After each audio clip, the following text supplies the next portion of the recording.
Welcome once again to the Jason Reuter Coaching Show here on BCHS TV, the Bear Network we call it, where all of our shows are viewable to you through YouTube. Just go to YouTube and look for BCHS.TV. They're all free, so keep that in mind. All of our programs are produced here in Studio H12. I'd like to thank Mr. Wynn Troy and his students here for making these shows possible for your viewing pleasure. Being joined now by our 13th year head coach of the Bearettes, Jason Reuter. We brought a couple of special guests today. We'll let you make the intros there, Coach. Certainly. I got Kamora Fields, freshman right here to my left, and then I got Leah Osborne, a sophomore to her left. Two fine young ladies. I'm lucky to have them. A couple of youngsters there. We've had the seniors and everybody else this year, and these are two. We try to get, I'm sure we'll leave somebody out, not on purpose. I know you try to keep me abreast. We try to get everybody on here at least once. Hopefully we'll have a couple more shows, I hope. But we better have, or we'll get a new coach. We'll get a new coach. Yeah, I'm glad to have them on here. And this is two girls that are on the younger side, freshman and sophomore, but they fit the mold as the Bearettes. They're good players. They're good people. They're good students. And the best thing I could say about both of them is they're both really good teammates. Very good teammates. Well, you've talked about that in the past. You know, it's expected of a Bearett. You're going to be a good shooter. You're going to be a good person. You're going to do the right things, either on school grounds or out there representing Bradley Central. Leah, let's start with you first. You're the older of the two. You know, yes. You're a sophomore.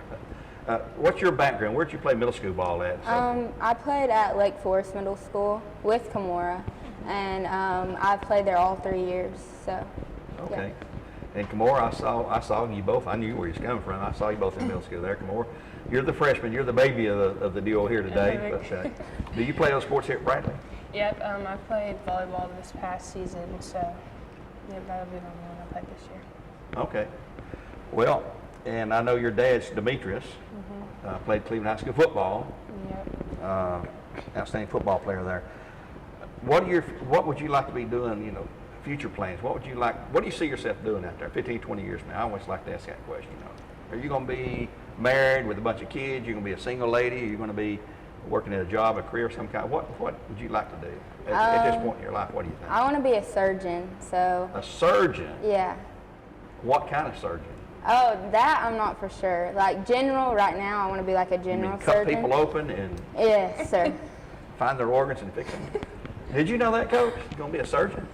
Dr. Osborne would be called her. You know, I didn't know exactly what Leah wanted to do, but that's great. I think that she's a very talented young lady. She's very smart. I think that if Leah Osborne sets her mind to do something, I think she'll probably do it. So you're a little older than me, Gary. She may not get to cut on you, but I got to be careful. She might, well, I am older than you. She may have cut on me first. Yeah, but I'd say time she gets out of school, it won't matter with you. Oh, yeah. Oh, thanks a lot. That's real positive thought there. Kamora, same question to you. What would you like to do as your career after basketball is completely over with? I've thought about pursuing a career, you know, in like maybe sports psychology or just sports therapy, just to stay around, you know, basketball and just being in that environment since I've always loved it my whole life. So, I mean, I just want to continue being around it.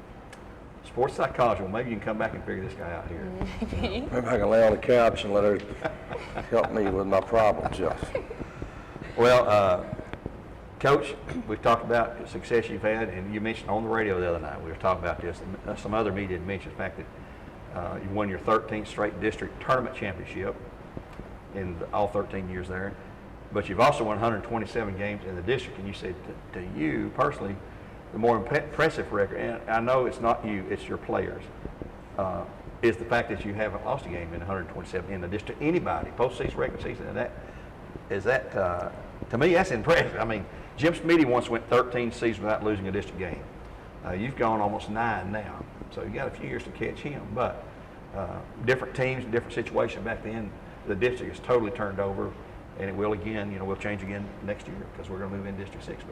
But of those two streaks, what to you would be the most significant streak? I guess is the question I'm asking. Yeah, I was asked that Monday night.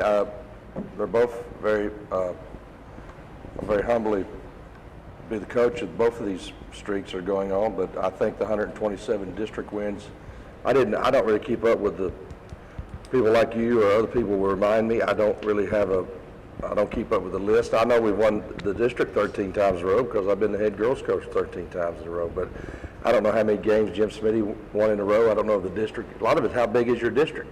Right. You know, I don't know. Somebody asked me if that was a school record. I have no idea. 127. I don't know if did you say 13 years?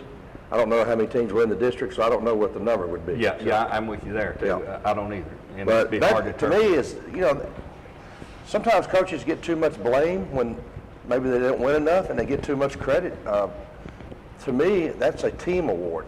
Like you said, I've won 127 games in the district row. No, these girls are continuing what other girls before them did. You know, the Brooke Copelands, Rebecca Reuters, the Caroline Smiths, the Keela Formonts. We could go on, and then everybody, you know, Ryan Howard is the most notable Bearhead alumni because of where she's at right now.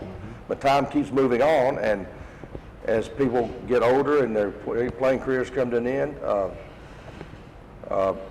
then the next generation comes through. And, you know, I've got two fine ladies right here, and I hope, you know, someday a streak's going to come to an end, but there's worse things than losing a ball game. But I don't want it to happen under my watch. Do you girls want it to happen under your watch? No. I think these two right here would give every ounce they had to make sure that streak doesn't end. But if it does end, as I tell them, it doesn't change our relationship. No. So that's going to come up tomorrow. Yeah, if Kamora and Aaliyah lose a ball game, we lost together. And that's the thing you got to keep in perspective. I've never understood the you didn't. What? Who's the coach? Who's the maestro? Yeah. I'm the guy telling them what to do. I'm the guy who's getting them ready in practice. So I'm very proud of it, but it has nothing to do with tonight's game. It's like yesterday's newspaper. There's a new one coming out. So we got to just keep moving on. I hope that streak goes on as long as I'm coaching, but I don't have a crystal ball. So on to the next team, Shelbyville tonight. Yep. Leah, I'd like to ask this question too. What is something that's hard about being a Bearhead? I mean, is Coach, is he hard on you in practice? Well, I know the answer to that because I've seen in practice, I've seen him at ball games. But no, I'm serious. What is something in practice? Boy, that's hard. I wish we didn't have to do this, or I wish we was through with this. Definitely being on the gold team and like having to guard the the starting five in that. Okay. That's really difficult, Very especially good. Kamora. Yeah. She's really hard to guard. We talked about it on the radio the other night. Me and Brian Grisham talked. Said I'd hate to be the one that has to guard her, or I'd hate to be the one guarded by Malia. And she is a pest. Yes. In a good sense for you when she's on your team. You know, that's the kind of people you want on your team. Kamora, you were named MVP of the district regular season, also the district tournament. Did you have those expectations of those kind when you came to Bradley to be a Bearhead? Did you think, wow, you know, or is that? I mean, what's your thoughts on that? I mean, I've talked to you before, but that's I've quite never an honor, you know, as a freshman. Yeah, it is. I've never really had that, you know, kind of thing in my mind. It was just always just state championship's always been the end goal on no matter like what team you're playing on. So I mean, I wasn't coming in just like that. It was never really my goal. It's just make an impact somehow in some way. But I mean, I never really thought specifically getting MVP would be that impact. But Well, it just shows that our team has got a lot of respect and recognition around the state, you know, and your league score right now on the team, and you're getting a lot of publicity there too. And you played on a state championship team at Lake Forest Middle School. Yes. The Tennessee Middle School State Championship team 2 years ago, I guess it was, yeah, because you're a freshman this year. You were a 7th grader on that team there. Yep. But, Coach, you got a really good foundation of these two, Yeah, among others, to build on there. Yes, they're winners, and you know, winning people that are used to winning. I know when college coaches, a lot of times they talk to me about my players, and they one reason they recruit Bearheads, they like to recruit kids that expect to win. So these two girls played on the middle school state championship. I watched them as much as I could, and then they went over to Murfreesboro, and I couldn't go because I was coaching. It's about this time 2 years ago. So I was coaching my own team, but I watched them as far as I could, and so they're used to winning, and they expect to win, and I think winning breeds winning. You know, just like I think too. yeah. I do too.